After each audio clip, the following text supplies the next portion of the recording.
मैं हूं आपके साथ ज्योति पांडे। नेशन न्यूज 24 पर हम आपको दिखाएंगे देश दुनिया से जुड़ी तमाम बड़ी और मुख्य खबरें। तो चलिए शुरुआत करते हैं कुछ खास खबरों से। भारत को पुनः आगे बढ़ाना है तो विज्ञान और परंपरा को बचाना होगा, राम नरेश तिवारी। विज्ञान और आध्यात्म सेतु कार्यक्रम में 30 हस्तियों का सम्मान। विज्ञान भारती एवं सनराइज कृषि भूमि विकास एवं अनुसंधान प्राइवेट लिमिटेड जयपुर की संयुक्त तत्वाधान में राष्ट्रीय युवा दिवस स्वामी विवेकानंद जयंती के उपलक्ष्य में राज्य स्तरीय कार्यक्रम विवेकानंद दर्शन विज्ञान एवं आध्यात्म सेतु का आयोजन किया।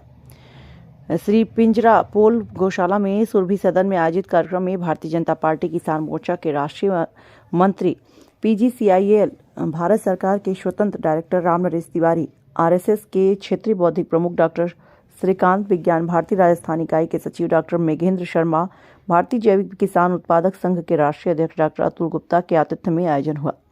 कार्यक्रम संयोजक मुकेश भारद्वाज ने बताया कि समारोह के दौरान उल्लेखनीय सेवाओं के लिए 30 विशिष्ट जनों को साल ओढ़ाकर रामचरितमानस ग्रंथ भेंट कर सम्मानित किया। कार्यक्रम सह संयोजक मुनका गुप्ता संगीता गौड़ ने बताया कि कार्यक्रम के मुख्य वक्ता श्रीकांत ने स्वामी विवेकानंद के आदर्शों का उल्लेख करते हुए कहा, विवेकानंद वैज्ञानिक दृष्टिकोण वाले थे। उन्होंने समाज सुधारक के रूप में महान कार्य किया, जिनका सबको अनुसरण करने की जरूरत है। उन्होंने युवा पीढ़ी को सनातन धर्म के अनुसार संस्कारित जीवन जीने का आह्वान किया। उन्होंने आध्यात्मिकता को बचाने के लिए संस्कारित होने की सलाह दी। कार्यक्रम के वक्ता राम नरेश तिवारी ने कहा कि भारत में 2 परंपराएं चली हैं, जिसके आधार पर भारत जागृत रहा।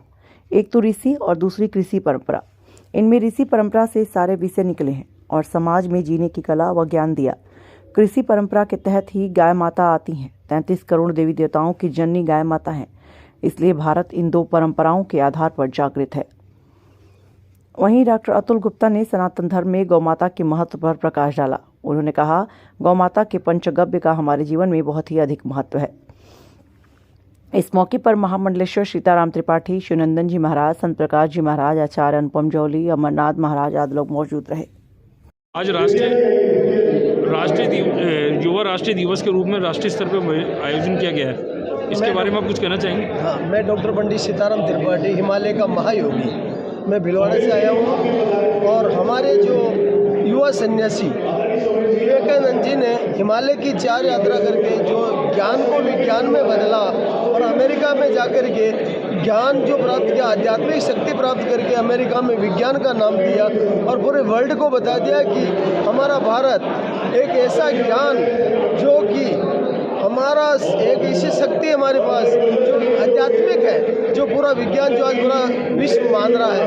तो आज जो कार्यक्रम इनकी जयंती पर किया गया, ये बहुत ही दुर्लभ युवाओं के लिए बहुत दुर्लभ ज्ञान है। और जो विज्ञान जो चल रहा है आज उन्हीं के ज्ञान की प्रेरणा से चल रहा है। मैं भी इनके पथ चिन्हों पर चल कर के हिमालय की 123 यात्रा की और ज्ञान को विज्ञान में बदलने का काम कर रहा हूँ, जैसे संघ निधि है। और मेरी जो भविष्यवाणी है जो मैं करता हूँ, ज्ञान के आधार पर 100% सत्य निकलती है। अभी जो राजस्थान की मैंने 15 अप्रैल को भविष्यवाणी दैनिक भास्कर में की थी, वो 100% सत्य निकली। तो ये ज्ञान युवाओं का ज्ञान है और हमारे प्रेरणा स्रोत विवेकानंद जी बहुत बड़ा काम कर रहे हैं, भारत को विश्व में डंका बजा रहे हैं। आपका शुभ नाम बता दें। मैं डॉक्टर पंडित सीताराम त्रिपाठी, हिमालय का महायोगी, भिलवाड़ा, राजस्थान। ठीक। जहाँ तक विवेकानंद जी की हम बात करें तो उन्होंने पूरे विश्व को एक ऐसा संदेश दिया जिसके अंदर हम सब भारतीय गौरवान्वित हैं। तो आज क्योंकि युवा दिवस है और विवेकानंद जी के जितने भी बातें हैं वो कहीं ना कहीं युवाओं को प्रेरणा देने की है। मैं एक छोटी सी बात कहता हूँ। एक युवा बच्चा उनके पास आया तो उसने कहा, महाराज जी मुझे भगवत दर्शन करना है। तो विवेकानंद जी ने देखा वो बहुत दुबला पतला था, कृशकाय था और बाहर बच्चे फुटबॉल खेल रहे थे। उन्होंने कहा, पहले फुटबॉल खेलो, शरीर बनाओ, फिर तुम आना, फिर मैं तुम्हें बताऊंगा कि भगवत दर्शन कैसे प्राप्त होता है। कहने का मतलब ये है कि जो युवाओं का जो आज दिवस है वो निश्चित रूप से विवेकानंद जी से कनेक्टेड है। विवेकानंद जी ने हमारे युवाओं को एक नई प्रेरणा दी। उस समय दी जब अंग्रेजों का राज था, उस समय दी जब अंग्रेजों का यहाँ पर शासन था और हम बहुत ज़्यादा कहीं ना कहीं निराशा के अंदर डूबे हुए थे। उस समय उन्होंने युवाओं को वो प्रेरणा दी जिससे हम आज शिखर पर पहुँचे हैं और उन्हीं की प्रेरणा से हम आगे बढ़ रहे हैं और शायद हमारे देश के अंदर सदियों सदियों तक उनको याद किया जाए। आप अपना नाम बता दें। मेरा नाम आचार्य अनुपम जौली है। मैं ज्योतिष का कार्य करता हूँ, मैं ज्योतिष पढ़ाता हूँ।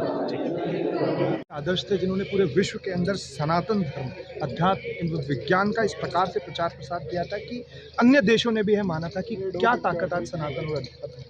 तो उसी विषय पर आज यह कार्यक्रम आयोजित किया गया, जो बहुत ही सराहनीय है। इस प्रकार के कार्यक्रम आयोजित होते रहने चाहिए, जिससे हम हमारी शक्ति को हमेशा याद रख सकें, हमारी शक्ति को हम हमेशा संगठित रख सकें और विवेकानंद जी के आदर्शों को और हम हमारे जीवन में आगे बढ़ा सकें। तो युवाओं के लिए क्या संदेश देंगे? जैसा आप खुद एक युवा हैं, तो युवाओं के लिए मुझे यही कहना है कि जल्दबाजी के अंदर या पाश्चात्य संस्कृति से प्रभावित होकर, वेस्टर्नाइजेशन से प्रभावित होकर इतनी जल्दी अपनी सनातन संस्कृति को नहीं छोड़ना चाहिए। हमें भारत में जन्म अगर हमारे देश के युवाओं का हुआ है तो ये हम सभी के लिए बहुत सौभाग्यशाली बात है, क्योंकि जितना ज्ञान विज्ञान, जितना मेडिकल साइंस आज हमारे वेदों पुराणों में है, उतना विज्ञान अभी पूरे विश्व को रिसर्च करने में करोड़ों वर्ष लग जाएंगे। जब अगर हम इसी विज्ञान को आगे बढ़ाएंगे तो यह विज्ञान सुनिश्चित होकर और अच्छे से प्रेजेंट पूरे विश्व में होगा, जिससे पूरे विश्व का कल्याण होगा। Thank you. आदर्श थे जिन्होंने पूरे विश्व के अंदर सनातन धर्म, अध्यात्म एवं विज्ञान का इस प्रकार से प्रचार प्रसार किया था कि अन्य देशों ने भी यह माना था कि क्या ताकत आज सनातन और अध्यात्म है। तो उसी विषय पर आज यह कार्यक्रम आयोजित किया गया, जो बहुत ही सराहनीय है। इस प्रकार के कार्यक्रम आयोजित होते रहने चाहिए, जिससे हम हमारी शक्ति को हमेशा याद रख सकें, हमारी शक्ति को हम हमेशा संगठित रख सकें और विवेकानंद जी के आदर्शों को और हम हमारे जीवन में आगे बढ़ा सकें। तो युवाओं के लिए क्या संदेश देंगे? जैसा आप खुद एक युवा हैं, तो युवाओं के लिए मुझे यही कहना है कि जल्दबाजी के अंदर या पाश्चात्य संस्कृति से प्रभावित होकर, वेस्टर्नाइजेशन से प्रभावित होकर इतनी जल्दी अपनी सनातन संस्कृति को नहीं छोड़ना चाहिए।